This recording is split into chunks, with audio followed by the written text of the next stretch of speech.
And we dignify this artwork with the word great because it's drawn our attentions to the things that are of most significance. And whenever an artist is great, they're opening our eyes to facets of the world which would otherwise be invisible. So we might go to America and we might say, oh, gee, this diner's very Hopper-esque. And the reason we're saying it's Hopper-esque is that Hopper knew how to put certain stuff in his bucket. He memorialized it and has enabled us to sense an atmosphere which would otherwise have run through our faulty and flawed memories. So art as a tool of memory, compensating for our cognitive weakness in the area of memory. This is the most famous and popular postcard on sale at the National Gallery. It's by Monet and it's Water Lilies. And the problem with this painting is that elite people don't like it. They get very worried that the mass of the population likes this sort of postcard. And the reason is that it's pretty. And for those of you who know anything about the art world, prettiness is not allowed. Prettiness is very anxiety-inducing because there's a worry about the dark side. What about Syria? What about the children who were beheaded in Syria and poison gas and bombs and explosions and cynical politicians and debts? How are we not going to forget this when we're looking at this sort of stuff, or indeed this kind of stuff? Really, for namby-pambies, what's going on with this kind of art? Now, it's my firm conviction that most of us are not in danger of losing sight of the darkness. In fact, we suffer from an opposite danger, which is being overwhelmed by the darkness, losing hope, not being able to cope, being so overwhelmed by the darkness that faces humanity that we can't go on anymore. In other words, art has a very important function in giving us hope. And this is not naive.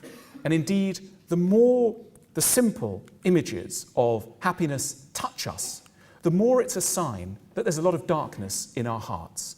I think the more you find something pretty, moving, the more it's a sign that you're aware that life is not a pleasant roll call of one pleasure after another, for the most part.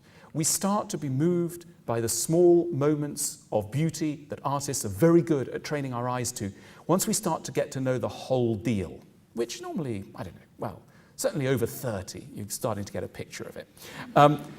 This is a beautiful bunch of flowers. So surely the guy who painted this was just totally ignorant of anything. Not at all. This is by Fantin-Latour.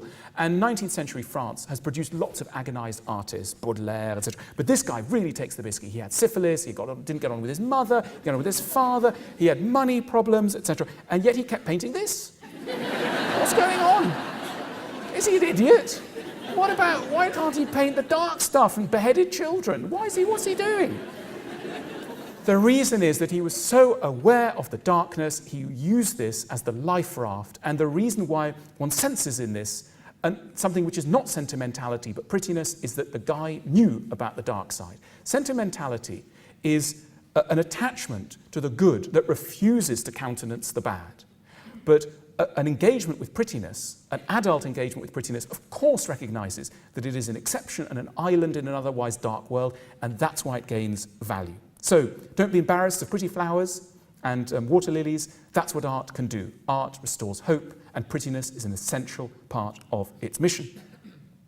Another thing that art does is remind us that we are not alone in suffering, because all of us suffer, and all of us at various points are convinced that we're alone in suffering. Now, one of the greatest fears that all of you have is a fear of being a loser and a failure. Who here is afraid of being a bit of a loser and failing at their lives, right? Everybody is terrified of this. Who here is anxious? And you don't know what you have. Of course, we're all anxious. We're all collapsing. We're all vulnerable and fragile and frail. But the dominant social mode is, how are you? Fine. How are you? Yeah, fine, great. Yeah, things are really terrific. And we have our nervous breakdowns in private, for the most part. But works of art provide opportunities for communion around the dark realities of our life in a way which is eloquent and dignified.